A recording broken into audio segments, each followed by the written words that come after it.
Bismillahirrahmanirrahim. Assalamualaikum warahmatullahi wabarakatuh. Selamat pagi teman-teman semua. Bagaimana kabarnya? Ya, baik. Baik, sebelum kita memulai pembelajaran pada hari ini, alangkah baiknya dulu kita berdoa agar ilmu yang kita pelajari ini dapat berguna lebih banyak. Siapa ketua kelas? Dipimpin doanya? Ya, kamu silakan.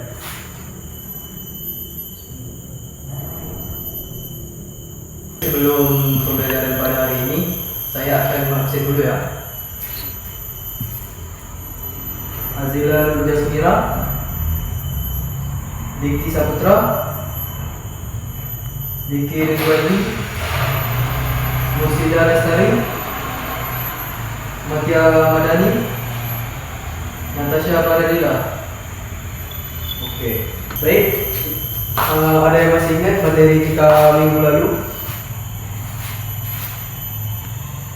Ya, materi kita pada minggu lalu itu adalah Al-Quran dan Hadis.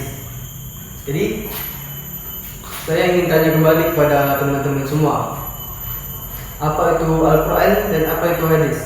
Coba dijelaskan. Siapa yang bisa jelaskan? Kamu silakan.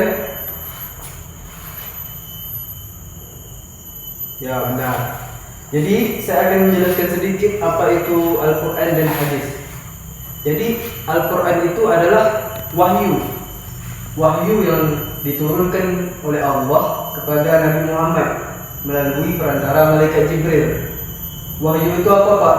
Wahyu itu adalah petunjuk yang datang dari Allah untuk Rasulnya. Sedangkan hadis itu adalah sesuatu yang disandarkan kepada Nabi Muhammad, baik itu berupa perkataan, perbuatan maupun tingkah laku. Jadi persamaan antara Al-Quran dan Hadis itu ialah sama-sama wahyu yang datang dari Allah. Jadi perbedaannya apa? Siapa yang bisa menjelaskan perbedaan antara Al-Quran dan Hadis? Ada yang bisa? Jadi perbedaan antara Al-Quran dan Hadis, Al-Quran itu lafaz dan maknanya itu langsung dari Allah, sedangkan hadis itu maknanya dari Allah, lafaznya itu dari Nabi. Jadi itu perbedaan antara Al-Quran dan Hadis. Baik, kita akan masuk ke materi kita selanjutnya. Materi kita pada pagi hari ini yaitu fungsi hadis terhadap Al-Quran.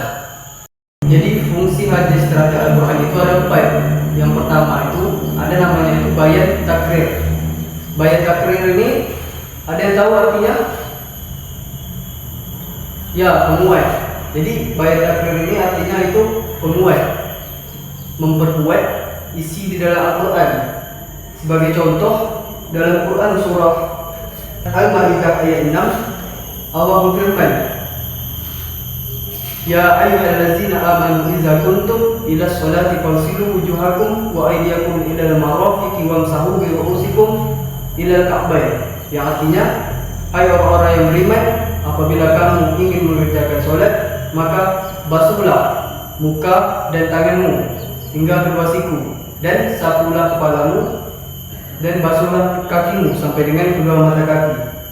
Jadi ayat ini ditakrirkan atau dikuatkan lagi oleh Nabi dalam hadisnya yang berbunyi, La tuqbalus sholati ahadikum iza ahdas hatta yatawadda.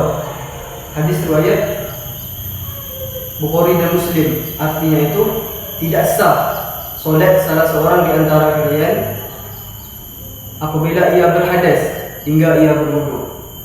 Fungsi hadis terhadap Al-Quran yang kedua itu ada bayan tafsir. Bayan tafsir itu artinya penjelas atau perinci. Jadi memperjelaskan isi di dalam Al-Quran hadis tersebut, yaitu menjelaskan isi di dalam Al-Quran tersebut. Sebagai contoh dalam Quran surah Al-Baqarah ayat 43 yaitu tentang solat. Jadi Allah berfirman, Wa aqimus sholata wa atuz zakata warka'u ma'ar raki'in. Artinya, dan dirikanlah solat dan tunaikanlah zakat dan rukuklah bersama orang-orang yang rukuk. Jadi ayat tersebut tidak menjelaskan bagaimana solat itu. Lalu diperjelaskan oleh Nabi dalam hadis beliau yang berbunyi, "Shallu kama ra'aitumuni usolli." Artinya, lihatlah kalian sebagaimana kalian melihat aku solat. Selanjutnya, fungsi hadis terhadap Al-Quran yang ketiga itu ada bayan at-tashri'. Artinya itu apa? Bayan at-tashri' itu adalah pencipta atau memberi kepastian hukum. Jadi memberi kepastian hukum yang belum ada di dalam Al-Quran.